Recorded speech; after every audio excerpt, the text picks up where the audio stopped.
Muchas veces escucho decir, tengo una moto de cross o quiero comprar una moto de cross. Y ese término cross a veces suena un poco mal, porque en realidad las motos tienen diferentes categorías y muchas veces lo hemos hablado, pero especialmente me quiero dirigir a este tipo de motos que mal llamamos motos de cross, que son las motos doble propósito. ¿Qué diferencia tienen las motos doble propósito de este tipo de motocicleta? Bueno, la moto de cross es una moto específicamente de carrera, una moto que no tiene faroles, que no tiene tablero, que no tiene guiñes, que no tiene ningún elemento que sirva para andar en la calle. La moto de cross es una moto diseñada exclusivamente para andar dentro de un circuito donde hay determinadas condiciones especiales, por supuesto que no tenemos tránsito, que no tenemos cordones, que no tenemos peatones, es un circuito que está cerrado, lo cual no es necesario tener ninguno de estos elementos, que además en una práctica deportiva como es el motocross puede tener dificultades desde el punto de vista de seguridad, porque no puede haber vidrios, como en el caso de los faroles, que pueden ser objetos cortantes para un motociclista. O sea que hay que saber diferenciar entre una moto de cross y una moto de doble propósito, enduro o trail. La palabra enduro es una palabra francesa que quiere decir sufrida. Las primeras motos que se hicieron, las motos de campo, se hicieron pensando en motos que iban a sufrir. ¿Iban a sufrir de qué? Bueno, de distintos caminos que podían tomar, como por ejemplo pasar por lugares que tengan barro, que tengan arena, que tengan campo traviesa, en fin, todo tipo de suelos que dificultan el funcionar de una moto tradicional. Para eso se inventaron este tipo de motocicletas, estas motos de trail o de enduro, que tienen como particularidad algunos elementos de los cuales vamos a hablar en este momento. Por ejemplo, lo más particular y lo más común que todo el mundo sabe son este tipo de neumáticos. Este tipo de neumáticos que tienen características especiales que, por ejemplo, son esos taponcitos que vemos en la configuración de este neumático que hacen, que le dan, mejor dicho, la posibilidad a la moto de enduro o de doble propósito a poder enterrar esos taponcitos en la tierra y tener buena tracción, cosa que las motos comunes o las motos de calle no lo tienen. Eso por un lado ya identifican una moto de doble propósito. La moto de cross, sin embargo, tiene unos tapones más altos, más grandes, más separados, que obligan a que esa motocicleta o ese tipo de neumático no puedan servir para andar en la calle. Este tipo de neumáticos tienen la posibilidad de ser 50 y 50, o sea, no son muy efectivos como lo podría ser un neumático de calle común, pero tampoco son despreciables como podría ser un neumático de cross, que sí no podríamos funcionar sobre asfalto. Este tipo de neumáticos identifican claramente lo que es una moto de doble propósito. Después tenemos suspensiones con mayor extensión, tenemos una postura de manejo diferente, tenemos un motor que está elevado con respecto al piso, el centro de gravedad está bastante más alto que en una moto tradicional, y que sí tenemos que aclarar que desciende de una moto de cross, o sea, es una moto de cross que fue adaptada para poder ser 50 y 50 en otro tipo de caminos, como son los caminos también asfaltados. Tienen características de manejo distintas y por supuesto también indumentaria distinta. Cuando uno maneja una moto de doble propósito es conveniente usar, por supuesto, un casco como el que tenemos ahí, que es un casco que tiene que tener necesariamente antiparras. Recuerden que siempre los ojos tienen que estar claramente protegidos, Nunca podemos andar en un casco que no nos proteja, sobre todo si hacemos enduro, que pasamos por lugares donde hay barro y por ahí vamos con otro compañero andando en moto, nos va a tirar seguramente piedras, barro, bueno, en fin, todo lo que esa ruedita vaya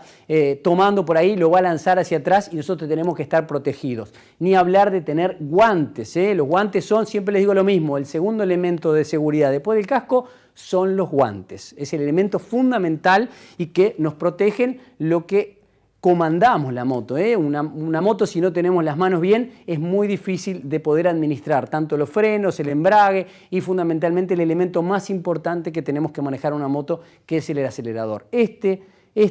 aparatito, este elemento es el encargado y el responsable de manejar la potencia del motor. Si nosotros aceleramos, ese motor le va a dar fuerza a la caja de cambio, esa caja de cambio a su vez va a transmitir a través del plato de la cadena, o en el caso de las cardánicas con cardán, hacia la rueda trasera, y nosotros desde acá tenemos que administrar esa energía que tiene el motor. Y la tenemos que saber administrar, porque esa energía, si nosotros vamos a detenernos, tenemos que saber que primero tenemos que cortar acelerador para después empezar a aplicar frenos. Lo primero que hay que hacer es cortar acelerador. Para poder administrar una salida de curva con la energía suficiente, también es el responsable de que nosotros nos mantengamos en equilibrio y sobre las dos ruedas. Así que, por supuesto que esto tiene que estar en buenas condiciones y eso lo manejan las manos. Por eso la importancia del casco, de estar protegidos y tener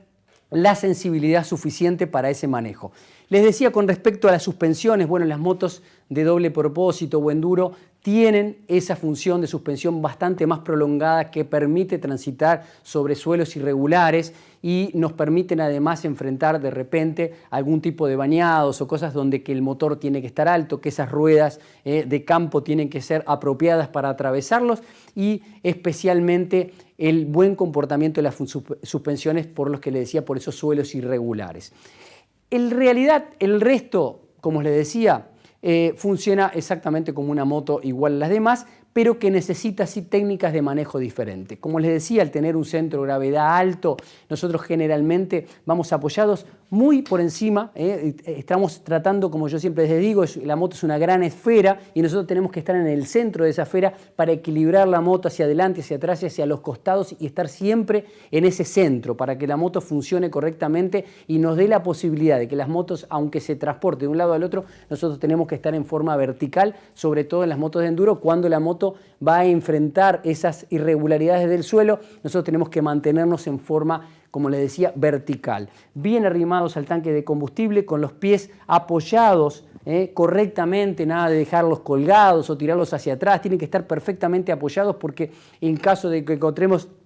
algún tipo de obstáculo, tenemos que pararnos en la motocicleta para enfrentar esos obstáculos y conseguir ese equilibrio que les comentaba recientemente. La utilización de los frenos en la tierra a veces es un poco distinta del asfalto, porque sin duda que una frenada exigida en un lugar donde hay tierra hay que tener determinadas precauciones, usar un poquito más que lo que usamos tradicionalmente en la moto de calle, el freno trasero, ese freno que nos va a equilibrar la geometría de la moto. Si usamos solo el delantero, la moto va a tender a cargar sobre el eje de la rueda y a levantarse de atrás. Si nosotros en la moto de enduro acompañamos primeramente con una pequeña frenadita en el freno trasero, con poquita presión, la moto se va a enterrar y ahí sí vamos a poder conectar el freno delantero obteniendo una regularidad en la geometría de la moto que va a permitirnos una entrada en curva o una frenada exigida por cualquier situación bastante segura. Así que en términos generales esa es la postura y la posición que debemos llevar en una motocicleta de enduro, siempre